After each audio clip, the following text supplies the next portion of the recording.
Persidangan Mahkamah Konstitusi dalam rangka pencegahan penyebaran pandemi COVID-19. 1.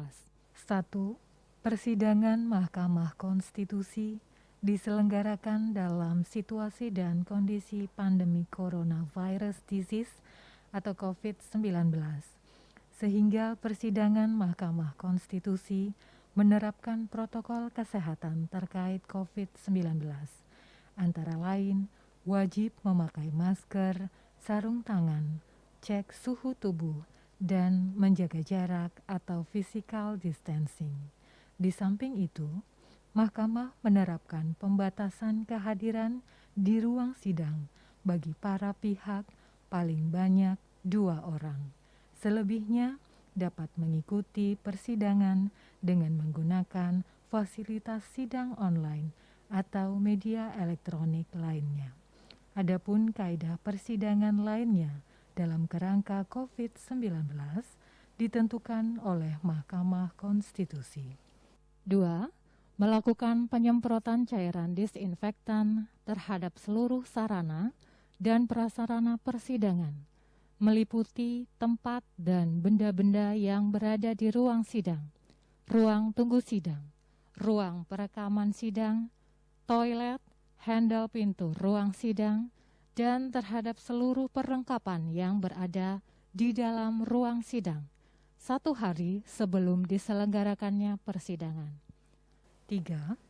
Mewajibkan para pihak hadir di gedung Mahkamah Konstitusi paling lambat 1,5 jam sebelum sidang dilaksanakan untuk melakukan tes swab antigen dan mendisinfeksi berkas-berkas yang akan diserahkan kepada Mahkamah Konstitusi. 4. Mewajibkan setiap peserta persidangan, meliputi majelis hakim dan para pihak, seluruh petugas pendukung persidangan, juru sumpah, kru media, petugas perekam, dan petugas keamanan untuk membersihkan tangan dengan menggunakan hand sanitizer sebelum memasuki ruang sidang atau ruang tunggu sidang, menggunakan masker dan sarung tangan, melakukan cek suhu tubuh, dan menjaga jarak atau physical distancing selama berlangsungnya persidangan. Terima kasih.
Hadirin dimohon berdiri.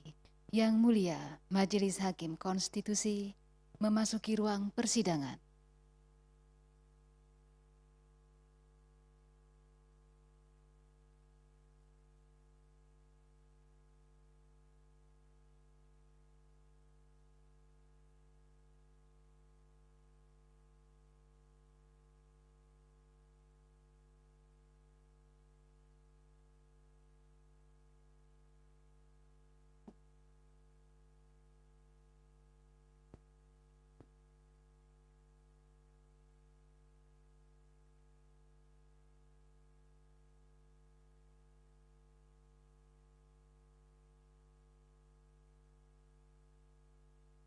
Hadirin disilakan duduk kembali.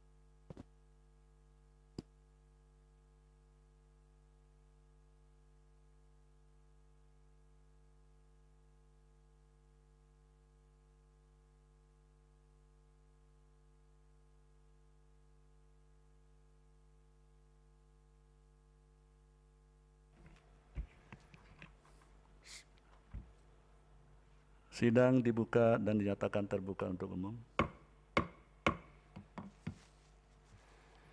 Assalamualaikum warahmatullahi wabarakatuh. Selamat siang, salam sejahtera untuk kita semua. Agenda persidangan untuk perkara nomor 38 tahun 2021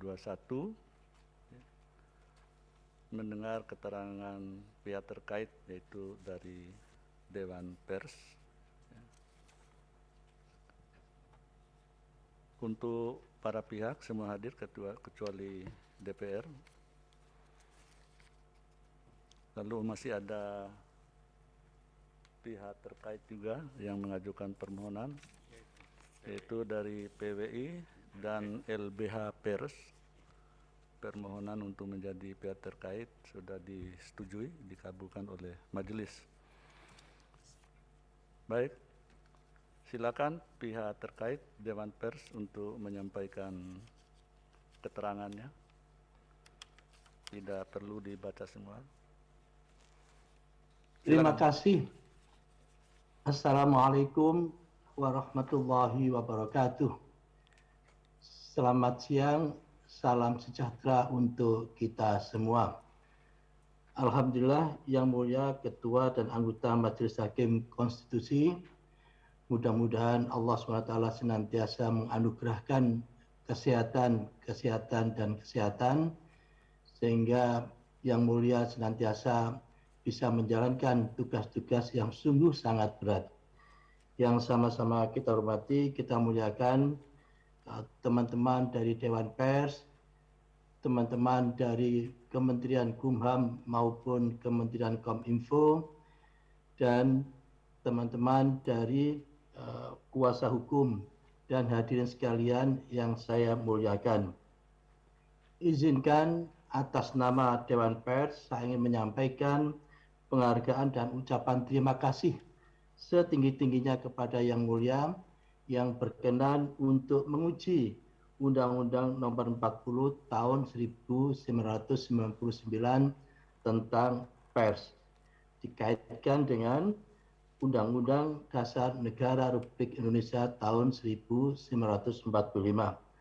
Kami sangat-sangat yakin sekali forum ini menjadi forum yang sangat objektif. Oleh karena itu kami menyerahkan sepenuhnya pada mekanisme persidangan ini. Izinkan kami ingin memperkenalkan yang hadir dalam kesempatan ini, yaitu Ibu Bapak dari Kementerian Kumham, Ibu dan Bapak dari Kominfo, dan juga Ibu dan Bapak dari Dewan Pers dan pihak terkait lainnya. Oleh karena itu saya pun juga ingin menyampaikan, memperkenalkan kuasa hukum yang hadir dalam kesempatan ini, yaitu Bapak Wina Armada, Bapak Franciscus, dan Ibu Dia Aryani. Dan kami sepenuhnya menyerahkan kepada pihak kuasa hukum untuk menyampaikan apa yang harus disampaikan terkait dengan pihak terkait. Oleh karena itu sekali lagi atas nama Dewan Pers saya menyampaikan penghargaan yang luar biasa kepada Yang Mulia yang memimpin sidang hari ini. Terima kasih, mohon maaf atas segala kekhilafan, dan selanjutnya kami mohon kuasa hukum nantinya untuk menyampaikan hal-hal yang terkait dengan apa yang harus disampaikan pihak terkait. Demikian Yang Mulia Ketua Majelis Hakim Konstitusi, sekali lagi terima kasih. Wassalamualaikum warahmatullahi wabarakatuh. Waalaikumsalam. Ya, terima kasih kembali.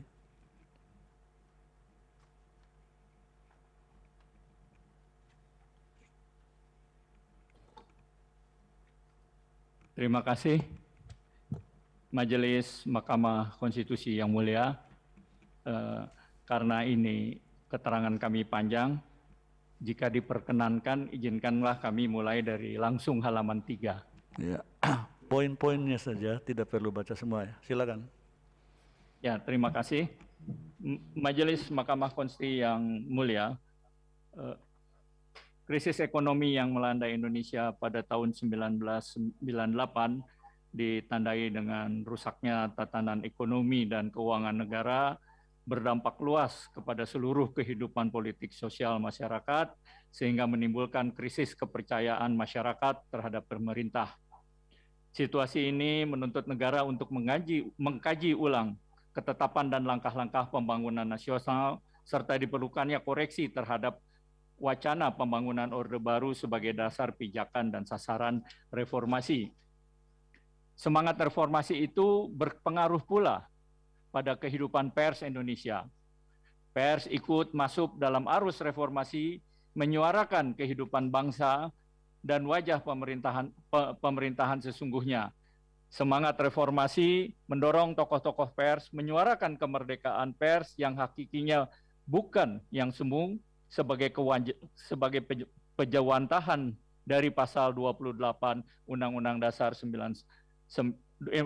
Dasar Republik Indonesia 1945 dan ketetapan MPR nomor 27 tahun 1998 tentang hak asasi manusia yang menjamin kemerdekaan berserikat, berkumpul, mengeluarkan pikiran, lisan, serta lepas dari pengaruh dan belenggu pemerintah baik langsung maupun tidak langsung.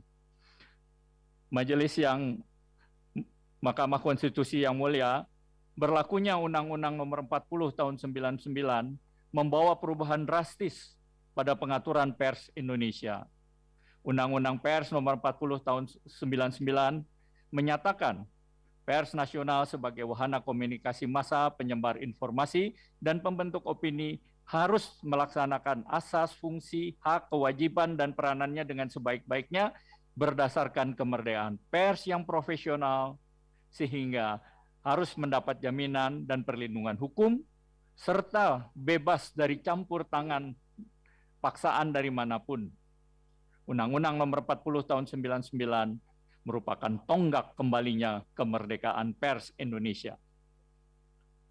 Pasal 2 Undang-Undang Pers Nomor 40 Tahun 99 menegaskan bahwa kemerdekaan pers adalah salah satu wujud kedaulatan rakyat yang berasaskan prinsip-prinsip demokrasi, keadilan, dan supremasi hukum. Ini artinya kemerdekaan pers adalah milik seluruh rakyat Indonesia. Meskipun sebagai milik rakyat Indonesia, kemerdekaan pers tidak bebas nilai atau bebas tanpa aturan. Pers adalah lembaga yang bertanggung jawab, ya, yakni pers harus beretika dan profesional yang menyajikan informasi secara independen, akurat, dan berimbang, serta tidak mengandung itikat buruk. Pers Indonesia adalah pers yang mempertanggungjawabkan pemberitaannya di depan hukum. Terdapat hal-hal yang mendasar dan substansi yang menunjukkan perlindungan kemerdekaan pers dalam Undang-Undang Nomor 40 Tahun 99 sebagai berikut. Yang pertama, pers nasional tidak dikenakan penyensoran, pemberedelan, atau pelarangan penyiaran. Norma ini tercantum dengan jelas pada pasal 4 ayat 2 Undang-Undang Nomor 40 Tahun 99. Tidak adanya penyensoran, pemberedelan, atau pelarangan penyiaran karena kemerdekaan pers sejatinya merupakan wujud sebagai hak asasi warga negara sehingga harus dijamin. Kedua, tidak ada satu norma pun dalam Undang-Undang Pers Nomor 40 Tahun 99 yang memerintahkan diperbolehkannya izin untuk menerbitkan pers layaknya SIP, surat izin terbit, atau SIUP, surat izin usaha penerbitan pers. Tidak ada SIP atau SIUP merupakan konsekuensi dari tidak adanya penyensoran, pemberedelan, atau pelarangan penyiaran atau pemberitaan. Kondisi ini berbeda dengan praktek sebelumnya, ya, khususnya sebelum berlaku Undang-Undang Nomor 40 Tahun 99, yaitu SIUP dapat dicabut oleh pemerintah. Ketiga, tidak adanya campur tangan pemerintah dalam mengatur praktek penyelenggaraan dan kehidupan pers. Contoh paling nyata adalah hingga saat ini tidak ada peraturan pelaksana yang terbit sebagai implementasi Undang-Undang Pers Nomor 40 Tahun 99, mulai dari peraturan pemerintah, peraturan menteri, dan seterusnya. Adapun berdasarkan praktek sebelum berlakunya Undang-Undang Nomor 40 Tahun 99, terbit beberapa peraturan sebagai pelaksana undang-undang yang mengatur penyelenggaraan pers yang pada intinya mengekang kemerdekaan pers. Keempat, Undang-Undang Pers Nomor 40 Tahun 99 menganut asas swaregulasi atau self-regulation, yaitu asas yang memberikan kebebasan kepada masyarakat pers untuk mengatur dirinya sepanjang tidak bertentangan dengan prinsip hukum, tuntutan kehati-hatian masyarakat, moral dan kesopanan, kewajaran dan kemasukakalan dan kelayakan, serta tentu saja itikat baik. Oleh karena itu, dapat dipastikan bahwa seluruh peraturan di bidang pers yang ada saat ini yang berlaku dan diperlakukan pada seluruh organisasi pers seperti kode etik jurnalistik, standar kompetensi wartawan, standar organisasi wartawan, standar organisasi perusahaan pers, standar perusahaan pers, dan sebagainya, semuanya disusun dan dirumuskan oleh organisasi pers, yaitu organisasi wartawan dan organisasi perusahaan pers secara bersama-sama. Organisasi pers menyusun dan merumuskan norma-norma tertentu yang disepakati sebagai pedoman, acuan, atau standar yang menjadi konsensus bersama, berlaku dan diperlakukan, serta mengikat bagi seluruh organisasi pers. Kelima, Undang-Undang Pers Nomor 40 Tahun 99 lah yang membentuk Dewan Pers yang independen dalam upaya mengembangkan kemerdekaan pers dan meningkatkan kehidupan pers nasional. Frasa independen merujuk kepada proses pemilihan anggota Dewan Pers yang tidak ada campur tangan pemerintah. Secara lebih lengkap, perihal pembentukan, keanggotaan, tugas, dan fungsi Dewan Pers dalam kaitannya dengan fasilitas menyusun peraturan-peraturan di bidang pers akan dijelaskan oleh pihak terkait pada bagian lain. Keenam, dalam operasionalnya, pihak terkait Dewan Pers mengandalkan pendanaan dari organisasi pers dan perusahaan pers. Adapun negara dapat memberikan bantuan yang tidak mengikat kepada pihak terkait. Kondisi ini berbeda dengan peraturan perundang-undangan yang mengatur tentang pers sebelum berlakunya Undang-Undang Pers Nomor 40 Tahun 99, yaitu terdapat ketergantungan anggaran bagi operasional Dewan Pers yang sepenuhnya bersumber pada APBN. Langsung saja ke halaman 9, angka 2 keterangan pihak terkait atas pokok-pokok permohonan. Tadi dianggap dibacakan ya. Baik, Majelis Hakim Mahkamah Konstitusi yang mulia, Dewan Pers memberikan keterangan terhadap dalil para pemohon dalam kasus Aqua dan beberapa pertanyaan yang disampaikan oleh Majelis Mahkamah Konstitusi yang mulia kepada pihak terkait pada persidangan lalu, Senin 11 Oktober 2011. Tentang legal standing, kita lanjutkan pada poin 2, terhadap para pemohon yang menyatakan pasal 15 ayat 2 huruf F Undang-Undang Pers Nomor 40 Tahun 99 pemaknaannya tidak jelas, multitafsir, serta sumir sehingga menimbulkan kerugian konstitusional para pemohon, pihak terkait, dalam hal ini Dewan Pers, memberikan keterangan sebagai berikut. 21, bahwa ketentuan pasal 15 ayat 2 huruf F Undang-Undang Nomor 40 Tahun 99 yang berbunyi, Dewan Pers melaksanakan fungsi-fungsi sebagai berikut, Antara lain huruf F, memfasilitasi organisasi pers dalam menyusun peraturan di bidang pers dan meningkatkan kualitas profesi kewartawanan, merupakan bagian yang tidak terpisahkan dan menjadi satu kesatuan dari keseluruhan pasal 15 Undang-Undang Pers nomor 40 tahun 99. Pasal Aquo juga terkait menjadi satu kesatuan dengan pasal-pasal lain dalam Undang-Undang nomor 40 tahun 99. Bahwa para pemohon mendalilkan sebagaimana disebut dalam halaman 17 angka 5 permohonan materi nomor 38 pasal 15 huruf ayat 2 huruf F Undang-Undang Pers nomor 40 tahun 99 pada kalimat Dewan Pers melaksanakan fungsi sebagai berikut, memfasilitasi organisasi pers dalam menyusun peraturan-peraturan di bidang pers. Oleh para pemohon ditafsirkan atau dimaknai Dewan Pers memonopoli pembentukan semua peraturan pers dan memiliki kewenangan serta mengambil alih peran organisasi pers menyusun peraturan di bidang pers. Bahwa secara gramatikal norma-norma yang terbuat pada seluruh Undang-Undang Pers nomor 40 tahun 99 termasuk pasal 15 ayat 2 huruf F pemaknaan telah jelas, tidak multitafsir, apalagi sumir. Dalam hal para pemohon merasa bahwa norma pasal 15 ayat 2 huruf F Undang-Undang Pers nomor 40 tahun 99 tidak jelas, para pemohon dapat melihat bagian penjelasan pasal demi pasal Undang-Undang nomor 40 tahun 99. Terdapat fakta hukum yang membuktikan bahwa di bagian penjelasan pasal demi pasal Undang-Undang nomor 40 tahun 99 tidak terdapat penjelasan apapun dari pasal 15 ayat 2 huruf F Undang-Undang nomor 40 tahun 99 ini. Ini artinya dalil pemohon sebagaimana disebut dalam halaman 17 angka 5 pemohon uji material nomor 13 yang menyatakan bahwa pasal 15 ayat 2 huruf F Undang-Undang nomor 40 tahun 99 ditafsirkan atau dimaknai sebagai Dewan Pers memonopoli semua peraturan dan memiliki kewenangan serta mengambil alih peran organisasi penyusun peraturan di bidang pers tidak berdasar sama sekali. Selanjutnya Majelis Hakim sejawat kami akan membacakan bagian berikutnya.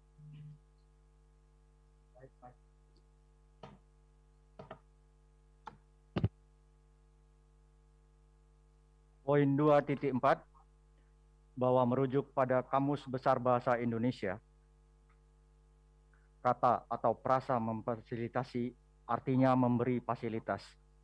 Lebih lanjut, KBBI juga menuliskan bahwa kata atau frasa fasilitasi mengandung maksud sarana untuk melancarkan pelaksanaan fungsi kemudahan. Jika dikaitkan dengan kalimat dari pasal 15 ayat 2 huruf F Undang-Undang Pers 4099, maka tidak timbul adanya tafsir baru di mana frasa memfasilitasi diartikan menjadi memonopoli dan atau mengambil alih peran organisasi pers sebagaimana dalil para pemohon. Yang terjadi justru penguatan makna dari kalimat pasal 15 ayat 2 huruf F Undang-Undang Pers 4099, sehingga makna yang timbul sebagai berikut. Dewan Pers melaksanakan fungsi-fungsi sebagai berikut. F. Memfasilitasi organisasi pers dengan cara memberikan berbagai fasilitas, sarana, dan kemudahan dalam menyusun peraturan-peraturan di bidang pers dan meningkatkan kualitas profesi kewartawanan. Bahwa tafsir para pemohon terhadap pasal 15 ayat 2 huruf F Undang-Undang Pers 40 tahun 1999 yang pada pokoknya menjadi Dewan Pers memonopoli pembentukan semua peraturan pers dan memiliki kewenangan serta mengambil alih peran organisasi pers menyusun peraturan di bidang pers sebagai kesesatan pikir dan kekeliruan pemahaman para pemohon pada Undang-Undang Pers 40 tahun 99, mulai dari sejarah penyusunannya hingga norma-norma dalam Undang-Undang Pers 4099. Pasal 15 ayat 2 huruf F Undang-Undang Pers 4099 merupakan perwujudan dari azas swaregulasi, self-regulation, yang dianut oleh Undang-Undang Pers 4099, yaitu azas yang memberikan kebebasan kepada organisasi pers untuk mengatur dirinya sendiri sepanjang tidak bertentangan dengan azas dan prinsip hukum, tuntutan kehati-hatian kemasyarakatan, moral dan kesopanan, kewajaran atau kemasukakalan, dan kelayakan serta itikat baik. Bahwa berdasarkan azas swaregulasi dari pasal 15 ayat 2 huruf F Undang-Undang Pers 4099, jika dalam implementasi dan atau penyelenggaraan kehidupan pers terdapat kebutuhan adanya aturan, panduan, dan pedoman tertentu yang berdampak pada pihak ketiga, khususnya masyarakat luas atau publik, maka organisasi pers secara bersama menyusun aturan di bidang pers yang diakui sebagai konsensus atau kesepakatan bersama untuk dilaksanakan sehingga memayungi seluruh kepentingan organisasi pers. Organisasi pers menyadari dan memahami sepenuhnya dampak buruk yang akan timbul jika masing-masing organisasi pers yang jumlahnya sangat banyak itu menyusun aturan menurut versinya masing-masing. Akan terjadi kekacauan dan ketidakpastian hukum dalam penyelenggaraan kemerdekaan pers dan menghambat terciptanya peningkatan kehidupan pers. Bahwa dalam praktiknya, penyusunan terhadap aturan di bidang pers yang dibutuhkan dan dilakukan oleh organisasi pers dilakukan sebagaimana tersebut dalam pasal 15 ayat 2 huruf F Undang-Undang Pers 40 tahun 99, yakni Dewan Pers memfasilitasi organisasi pers dalam penyusunan aturannya hingga diperoleh hasil akhir atas penyusunan aturan di bidang pers tersebut. Jika telah diperoleh hasil akhir atas penyusunan aturan di bidang pers tersebut yang disepakati sebagai konsensus dan kesepakatan bersama terhadap aturan di bidang pers itu, selanjutnya organisasi pers juga bersepakat dan berkonsensus untuk memformalkan hasil akhir atas penyusunan aturan di bidang pers itu dalam bentuk formal sebuah peraturan yang ditetapkan oleh sebuah institusi atau lembaga yang diakui dan diterima keberadaannya oleh Undang-Undang Pers 40 tahun 99, yakni Dewan Pers. Oleh karena itu, bentuk formal dari hasil akhir atas penyusunan aturan di bidang pers oleh organisasi pers yang difasilitasi Dewan Pers tersebut adalah Peraturan Dewan Pers. Bahwa berdasarkan dalil 2.5 sampai 2.7 di atas, dapat disimpulkan tindakan-tindakan Dewan Pers memfasilitasi, memberi dukungan kemudahan dan sarana bagi organisasi pers dalam menyusun aturan di bidang pers dilakukan dengan cara mendiskusikan dan membahas secara simultan dan hingga diperoleh hasil akhir penyusunan atas aturan di bidang pers tersebut, kemudian memformalkan hasil akhir atas penyusunan aturan di bidang pers tersebut dalam bentuk Peraturan Dewan Pers. Contoh konkret dari pelaksanaan fungsi Dewan Pers memfasilitasi, memberikan dukungan, kemudahan, dan sarana bagi organisasi pers dalam menyusun aturan di bidang pers sebagaimana amanat pasal 15 ayat 2 huruf F Undang-Undang Pers 4099 terlihat dari proses penyusunan aturan di bidang pers antara lain kode etik jurnalistik, standar kompetensi wartawan, dan lain-lain. Bahwa keterangan pihak terkait pada angka 2.9 di atas juga membuktikan dengan jelas keterlibatan dan atau partisipasi aktif organisasi pers dalam menyusun aturan di bidang pers yang difasilitasi oleh Dewan Pers sebagaimana pelaksanaan dari amanat pasal 15 ayat 2 huruf F Undang-Undang Pers 4099 sehingga dalil para pemohon yang menyatakan bahwa pihak terkait telah memonopoli dan atau mengambil alih peran organisasi pers dalam menyusun peraturan di bidang pers sama sekali tidak berdasarkan hukum. Justru pihak terkait sebagai pihak yang memfasilitasi organisasi pers dalam menyusun peraturan di bidang pers.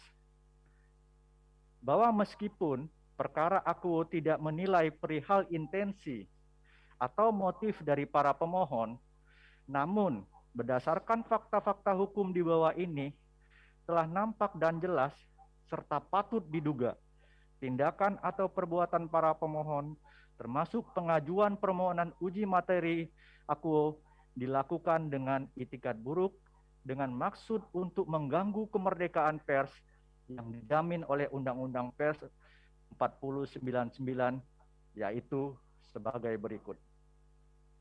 Bahwa dianggap dibacakan itu sebagai berikutnya. Nggak usah dibaca semua. Kita juga udah baca. Silakan, lewat aja itu.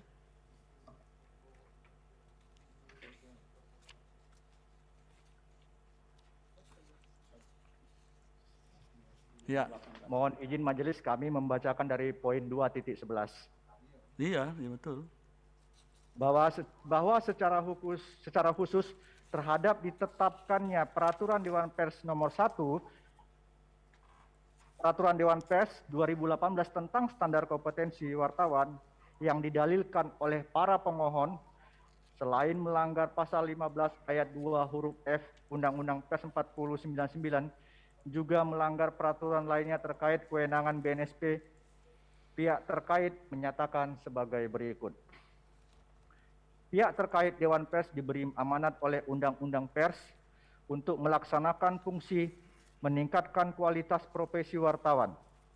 Fungsi ini menjadi satu kesatuan yang tidak terpisahkan dari fungsi memfasilitasi organisasi-organisasi pers dalam menyusun peraturan-peraturan di bidang pers sebagaimana disebut dalam pasal 15 ayat 2 huruf F Undang-Undang Pers 4099.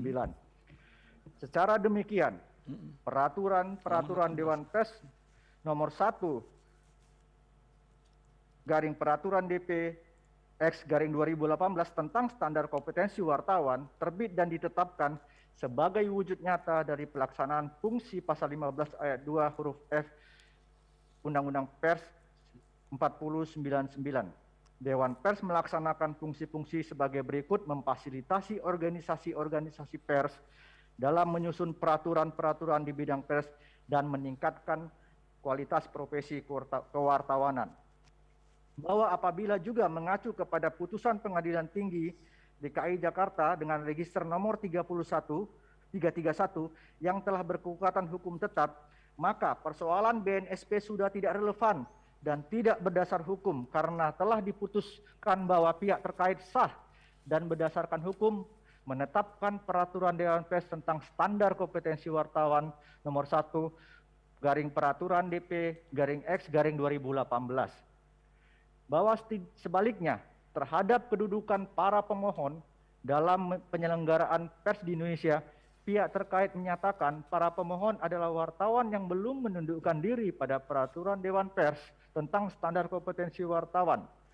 Hal ini dibuktikan dari tidak ditemukannya nama pemohon pertama N.C. Gronson Mandagi, pemohon kedua Hans M. Kawengian, dan pemohon ketiga Sugiharto Santoso manakala dilakukan pencarian dalam laman HTTP laman Dewan Pers. Laman ini berisi data dan informasi wartawan yang telah memenuhi kompetensi wartawan sesuai jenjangnya yang dibuktikan dengan sertifikat kompetensi. Secara singkat, perihal standar kompetensi wartawan, pihak terkait mohon perkenan untuk dapat memberikan penjelasan sebagai berikut. Bahwa dalam melaksanakan tugasnya, wartawan harus memiliki standar kompetensi yang memadai dan disepakati oleh masyarakat pers. Standar kompetensi ini menjadi alat ukur profesionalitas wartawan.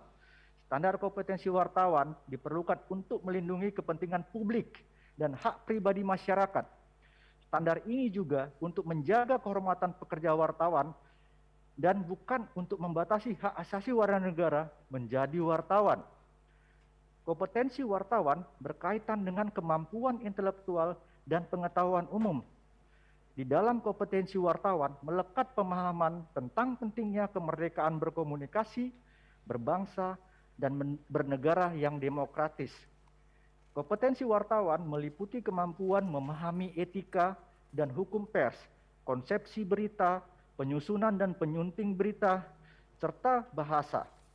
Dalam hal yang terakhir ini juga menyangkut kemahiran melakukannya, seperti juga kemampuan yang bersifat teknis sebagai wartawan profesional yaitu mencari, memperoleh, menyimpan, memiliki, mengolah, serta membuat dan menyiarkan berita. Hingga saat ini, sebagai dampak dari pelaksanaan fungsi pihak terkait, berdasarkan pasal 15 ayat 2 huruf F Undang-Undang Pers 4099, selain ketiga contoh yang disebutkan pada huruf I di atas, sebagaimana termuat dalam laman resmi pihak terkait, telah terdapat beberapa peraturan Dewan Pers sebagai hasil konsensus dan kesepakatan organisasi pers di Indonesia yang diberlakukan sebagai hukum dan mengikat bagi organisasi pers. Peraturan-peraturan tersebut kehadirannya diperlukan dalam rangka menjamin kemerdekaan pers, memastikan pers Indonesia melaksanakan fungsinya secara beretika, profesional, dan bertanggung jawab. Bahwa sebaliknya, jika ketentuan pasal 15 ayat 2 huruf F Undang-Undang Pers 4099 tidak diterapkan, akan timbul kekacauan dalam penyelenggaraan pers dan hilangnya kepastian hukum, baik organisasi pers sendiri maupun masyarakat atau publik secara luas. Aturan yang dipakai akan berbagai macam dan versi, karena masing-masing organisasi pers akan membuat dan memberlakukan aturan sesuai seleranya, serta tidak ada standarisasi yang sama. Padahal, peraturan-peraturan tersebut diperlukan oleh pihak terkait sebagai rujukan dalam melaksanakan fungsi lainnya, sebagaimana diamanatkan pasal 15 ayat 2 huruf D Undang-Undang Pers 4099, yakni memberikan pertimbangan dan mengupayakan penyelesaian pengaduan masyarakat atas kasus-kasus yang berhubungan dengan pemberitaan pers melalui mekanisme hak jawab dan hak koreksi. Perihal hak jawab dan hak koreksi ini ditegaskan dalam penjelasan umum alinea keempat dan 5 Undang-Undang Pers 4099. Hak jawab dan hak koreksi merupakan bentuk kontrol masyarakat yang dijamin salah satunya oleh Dewan Pers. Bahwa pihak terkait Dewan Pers menyadari sepenuhnya, meskipun seluruh peraturan Dewan Pers diterima dan diakui oleh organisasi-organisasi pers sebagai konsensus bersama organisasi pers dan oleh karenanya menjadi hukum yang mengikat dan berlaku bagi organisasi pers dalam penyelenggaraan pers di Indonesia, hingga saat ini masih terdapat organisasi-organisasi pers atau individu atau orang perseorangan sebagai pelaku dalam penyelenggaraan pers di Indonesia yang belum menundukkan diri pada hukum tersebut. Terhadap kondisi ini, pihak terkait sangat menyesalkan dan menyatakan bahwa tidak tunduknya organisasi-organisasi pers atau individu atau orang perorangan itu pada peraturan Dewan Pers sebagai lemahnya komitmen yang bersangkutan, ketidaktaatan dan ketidakpatuhan pada norma-norma dalam Undang-Undang Pers 4099 dan peraturan lainnya sebagai implementasi norma Undang-Undang Pers 4099. Ya, izin saya lanjutkan majelis. 3. Terhadap dalil pemohon yang menyatakan pasal 15 ayat 5 Undang-Undang Pers menghambat perwujudan kemerdekaan pers dan hak atas pengakuan jaminan perlindungan dan kepastian hukum serta bersifat diskriminatif, dan terhadap pertanyaan Majelis Mahkamah Konstitusi berkaitan dengan keanggotaan Dewan Pers yang pengangkatannya dilakukan melalui surat keputusan Presiden, apakah praktik tersebut selalu dilakukan hingga telah menjadi hukum, pihak terkait memberikan keterangannya sebagai berikut. 3.1 dianggap sudah dibacakan, 3.2 dianggap sudah dibacakan, 3.3. Bahwa sebagaimana telah diterangkan pihak terkait pada bagian 1 keterangan pendahuluannya, di alinea terakhir telah jelas dari sisi nomenklatur, penamaan tidak ada penamaan Dewan Pers selain pihak terkait. Undang-Undang Pers 4099 tidak mengenal bahkan tidak menyebutkan adanya nomenklatur lain selain Dewan Pers. Dengan demikian, telah sangat jelas bahwa penamaan seperti Dewan Pers Indonesia atau entitas yang mengakui dengan embel-embel apapun menggunakan nama Dewan Pers, maka dapat dipastikan bukan Dewan Pers sebagaimana disebut atau dibentuk dan oleh Undang-Undang Pers. 3.4. Bahwa dari sisi proses pembentukan dan kelahirannya, Dewan Pers tidak tiba-tiba lahir dan ada di tahun 2019, tetapi menjadi bagian dari proses perjalanan dan sejarah lahirnya Undang-Undang Pers 4099. Keanggotaan Dewan Pers periode saat ini 2019 sampai 2022 merupakan keberlanjutan dari keanggotaan Dewan Pers sebelumnya. Bahkan keberlanjutan dari Dewan Pers periode 2000 sampai 2003, yakni Dewan Pers periode pertama yang dibentuk segera setelah pengesahan dan pengundangan Undang-Undang Pers. Bab keempat, narasinya saya anggap dibacakan. Dengan demikian, telah jelas kelembagaan Dewan Pers yang dibentuk dengan Undang-Undang 4099 merupakan keberlanjutan dari Dewan Pers yang dibentuk dengan peraturan perundangan yang berlaku sebelum Undang-Undang Pers 4099, di mana dari sisi peran dan fungsi barulah mengikuti mandat yang telah diatur oleh Undang-Undang Pers 4099. Dari sisi terbitnya keputusan Presiden nomor 33/M dan seterusnya tentang pemberhentian dan pengangkatan keanggotaan Dewan Pers sebagai dasar penetapan keanggotaan Dewan Pers periode saat ini merupakan keberlanjutan dan satu kesatuan dari peristiwa hukum terbitnya keputusan Presiden nomor 96 garing dan seterusnya tentang pengangkatan keanggotaan Dewan Pers periode tahun 2000 sampai 2003 sebagai amanat Undang-Undang Pers 4099. Demikian juga pihak terkait sampaikan bahwa kedudukan keputusan Presiden sebagaimana dimaksud pasal 15 ayat 5 Undang-Undang Pers bersifat administratif, namun demikian keputusan ini juga bersifat keputusan kebijakan publik yang mengikat. Dengan demikian keputusan Presiden yang bersifat administratif ini juga dimaknai sebagai cara negara melepaskan campur tangannya dan atau dominasinya dan atau monopolinya kepada pers. Serta di sisi lain, keputusan Presiden ini juga dimaknai memiliki unsur public order dan public service yang harus dilaksanakan, yang oleh Undang-Undang Pers mandat pelaksanaan itu diberikan kepada pihak terkait Dewan Pers. 3.5 terkait dengan proses kelahiran dan pembentukan Dewan Pers yang dibentuk berdasarkan Undang-Undang Pers, pihak terkait memberikan penjelasan sebagai berikut. Kami anggap sudah dibacakan disadur dari buku di balik kontroversi Undang-Undang Pers penulis Wina Armadi, terbitan Dewan Pers dan seterusnya.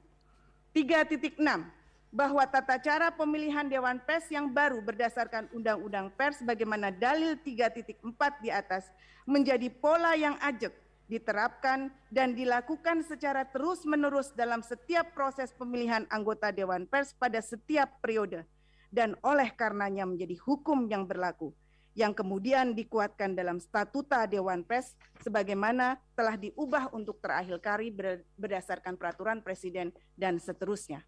3.7 bahwa berdasarkan dalil 3136 telah terang dan jelas dari sisi terbitnya keputusan Presiden sebagai dasar pengangkatan anggota Dewan Pers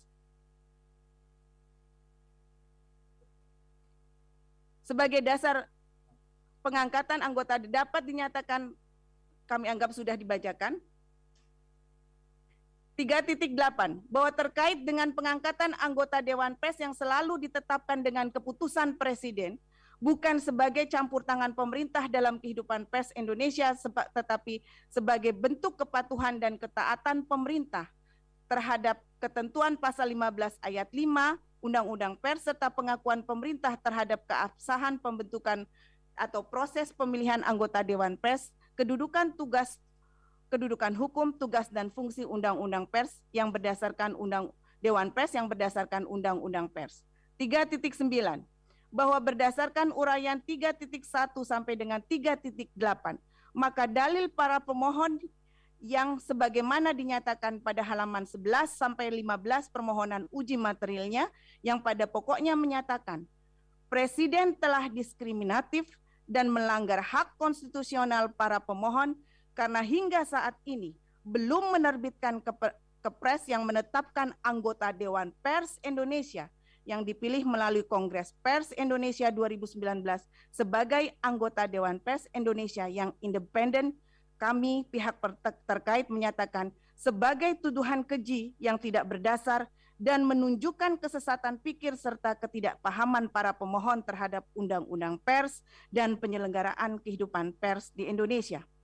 3.10 bahwa sebaliknya, jika Presiden menanggapi dan merespon keinginan para pemohon untuk menerbitkan keputusan Presiden sebagaimana uraian 3.9 di atas, maka Presiden justru berpotensi melanggar Undang-Undang Pers 4099 karena telah sangat nyata dan jelas bahwa Dewan Pers Indonesia bukan Dewan Pers sebagaimana dimaksud Undang-Undang Pers 4099.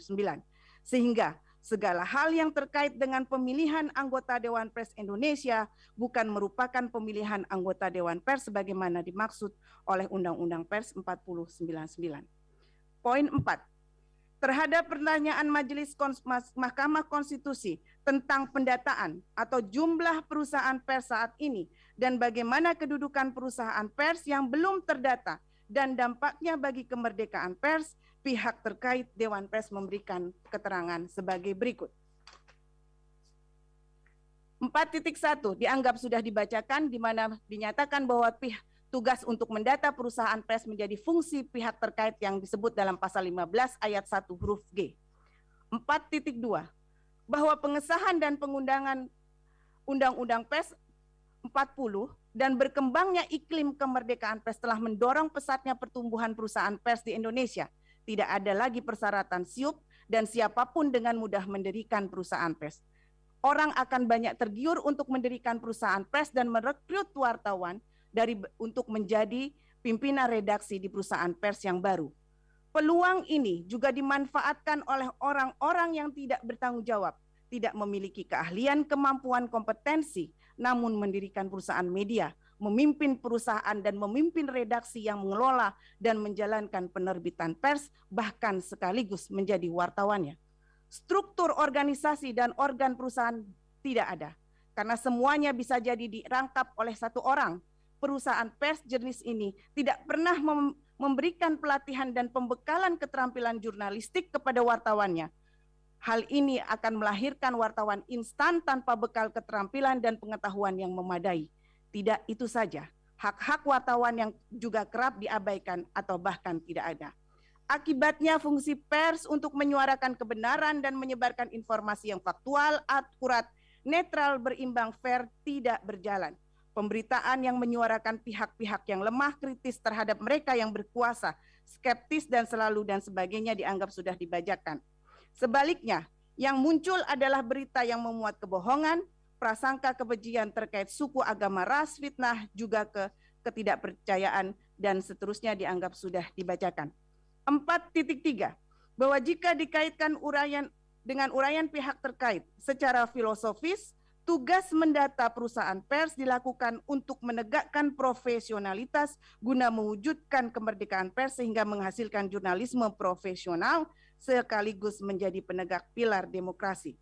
4.4 bahwa profesionalisme itu sendiri meliputi dua sisi, yaitu dari sisi kelembagaan perusahaan pers dan dari sisi penyelenggaraan jurnalistik. Dianggap sudah dibacakan. 4.5 bahwa selain komitmen kepatuhan terhadap ketaatan undang-undang pers, komitmen kepatuhan dan ketaatan terhadap peraturan Dewan Pers terkait standarisasi kelembagaan perusahaan pers dan penyelenggaraan kegiatan jurnalistik harus dilakukan, karena keduanya, baik undang-undang pers maupun peraturan Dewan Pers, merupakan hukum tertulis dalam penyelenggaraan pers di Indonesia. 4.6 bahwa perihal standarisasi kelembagaan perusahaan pers telah ditetapkan peraturan Dewan Pers nomor sekian dan seterusnya dianggap sudah dibacakan.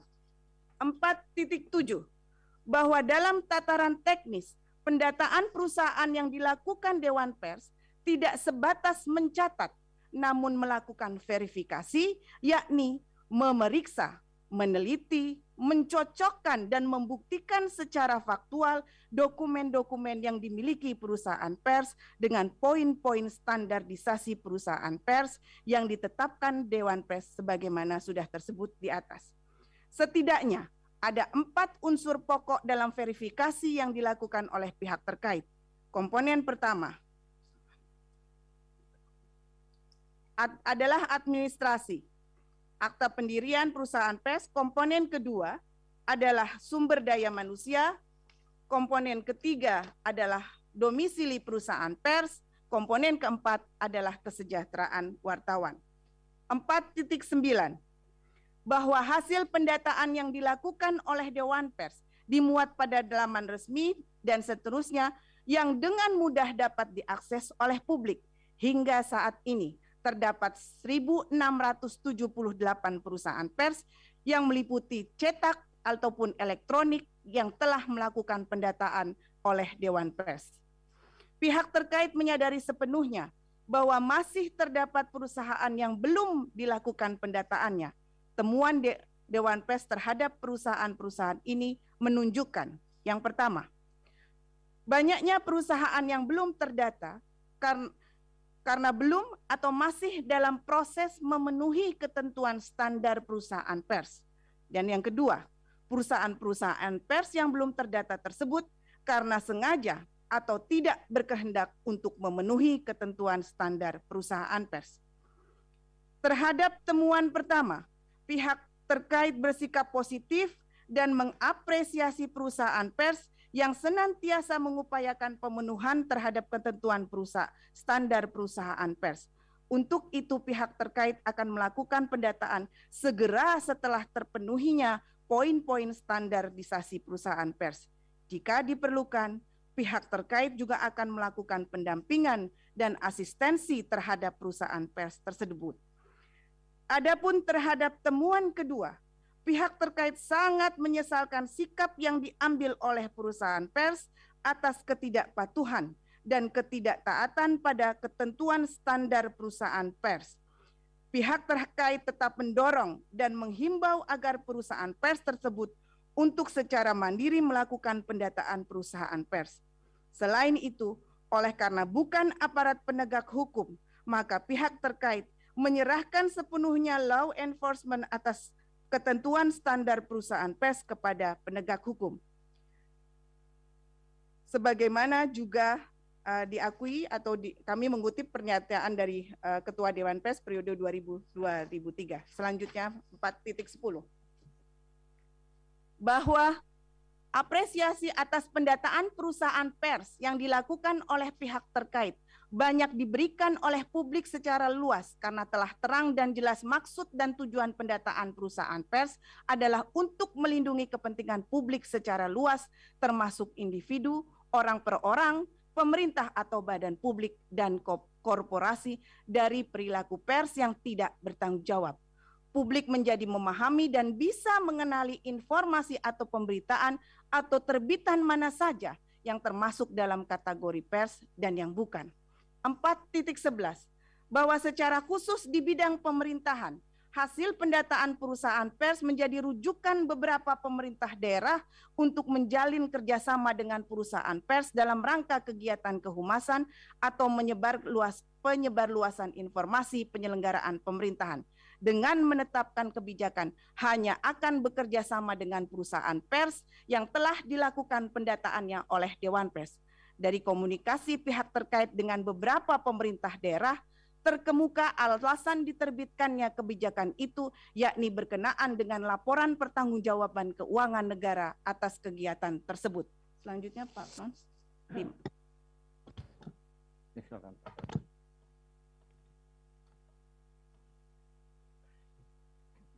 Poin 5.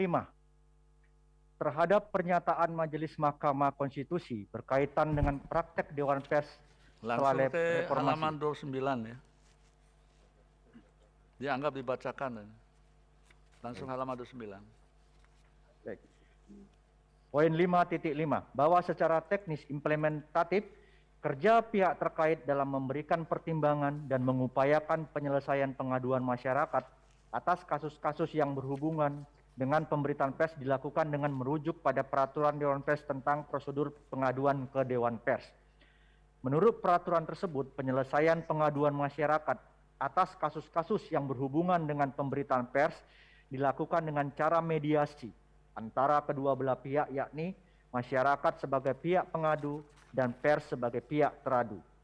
Dari mediasi tersebut, pihak terkait Dewan Pers akan melakukan penilaian atas materi aduan berdasarkan Undang-Undang Pers 4099, Kode Etik Jurnalistik dan peraturan-peraturan Dewan Pers di mana penilaian Dewan Pers tersebut dituangkan dalam pernyataan penilaian dan rekomendasi, yakni dokumen yang memuat penilaian akhir dan rekomendasi atas pengaduan yang diambil melalui keputusan rapat pleno Dewan Pers. Bahwa setiap tahun pihak terkait menerima ratusan pengaduan dari masyarakat yang terkait dengan pemberitaan pers. Sebagian besar dari kasus tersebut dapat ditangani oleh pihak terkait. Pada tahun 2019 terdata sebanyak 584 pengaduan dan 494 pengaduan dapat ditangani. Tahun 2020 terdata 527 pengaduan dan 436 pengaduan telah ditangani. Bahwa di samping itu masih dalam upaya untuk mengembangkan kemerdekaan pers dan meningkatkan kehidupan pers nasional. Pihak terkait juga secara aktif dan positif bekerja sama dengan pihak lain di luar masyarakat pers. Kerjasama ini dilakukan juga untuk meningkatkan kesadaran paham media atau media literasi masyarakat dan memberikan pemahaman yang tepat dan sama perihal kemerdekaan pers dan dampaknya bagi kehidupan bernegara, berbangsa, dan bermasyarakat.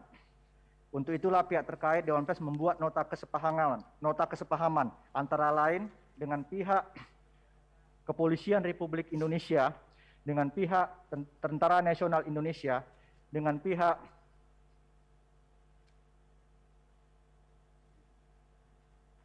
Lembaga Perlindungan Saksi dan Korban, dan kemudian kami apresiasi juga dengan pihak Mahkamah Konstitusi Republik Indonesia.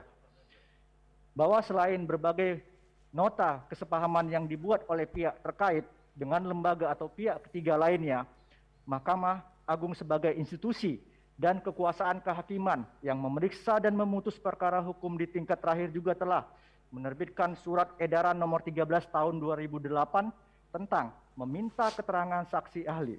Pada pokoknya, surat edaran ini menerangkan agar lembaga peradilan, yakni Pengadilan Tinggi dan Pengadilan Negeri, mendengarkan atau meminta keterangan ahli dari pers, dari Dewan Pers dalam penanganan perkara yang terkait delik pers, karena yang paling memahami seluk-beluk pers secara teori dan praktek adalah Dewan Pers.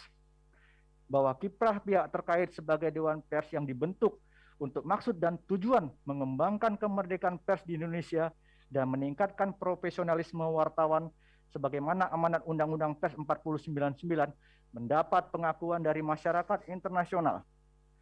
Pihak terkait mewakili Indonesia dalam Southeast Asian Press Council Network untuk menandatangani Bangkok Declaration yang dilakukan di Bangkok pada tanggal 24 September 2019.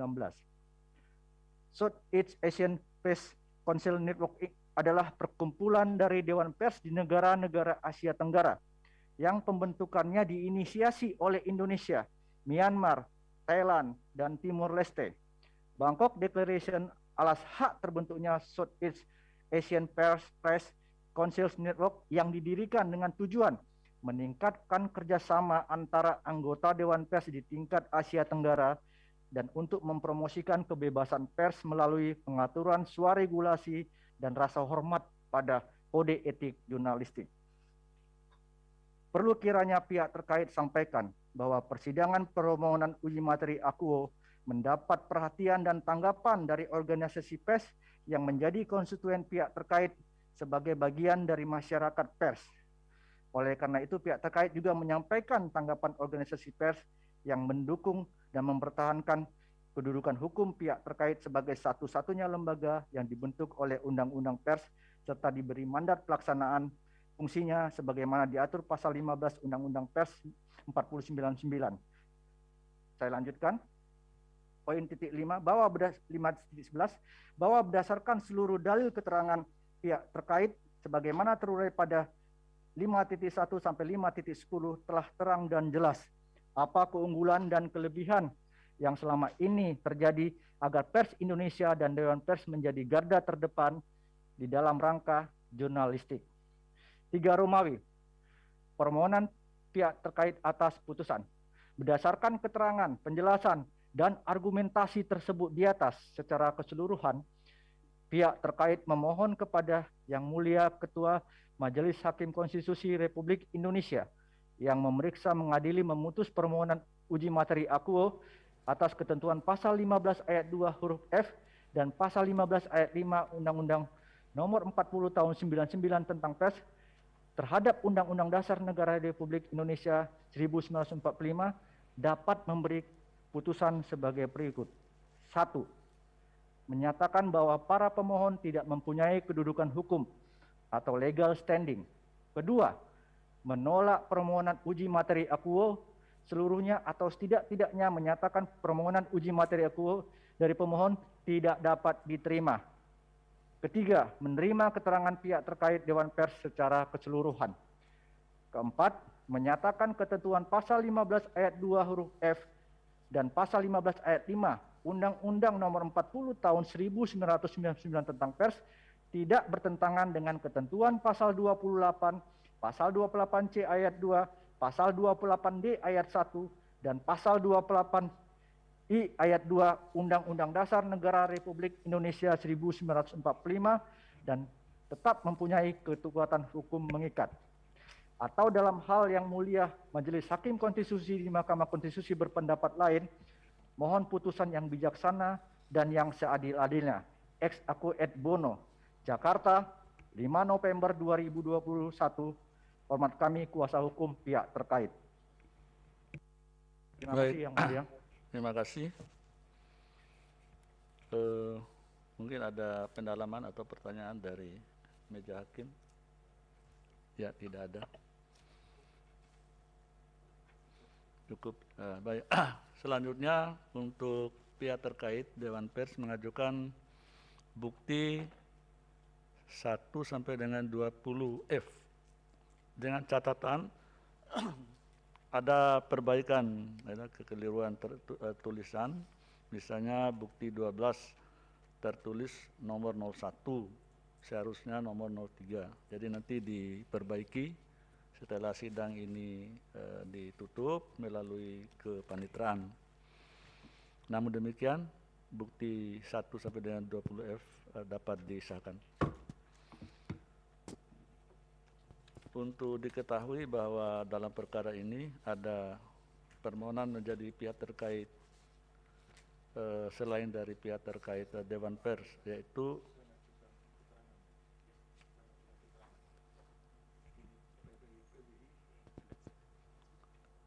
dari PBI dan dari LBH Pers, Aliansi Jurnalis Independen, Perkumpulan Anggota Media Cyber Indonesia dan Ikatan Jurnalis Televisi Indonesia. Permohonannya sudah dikabulkan. Oleh karena itu, sidang selanjutnya yaitu pada hari Rabu tanggal 8 Desember 2021 jam 11.00 WIB. Agendanya adalah mendengar keterangan DPR, kemudian pihak terkait PWI dan pihak terkait LBH Pers.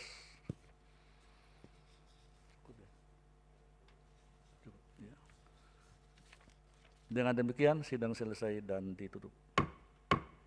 Hadirin dimohon berdiri.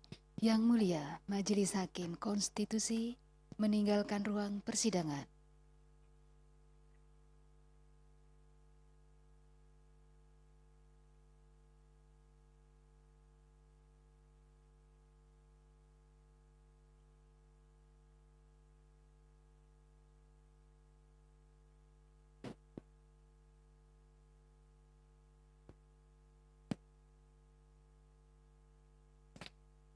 Hadirin disilakan duduk kembali.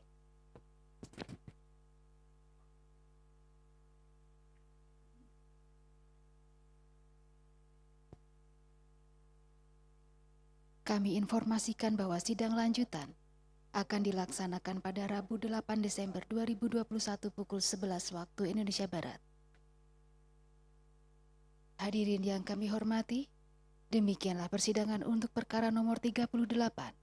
PUU 19 Romawi 2021 telah selesai.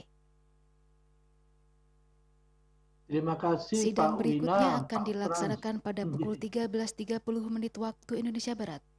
untuk perkara nomor 2 SKLN 19 Romawi 2021. Terima kasih, selamat siang. Terima kasih Pak Wina, Pak Frans, Budian.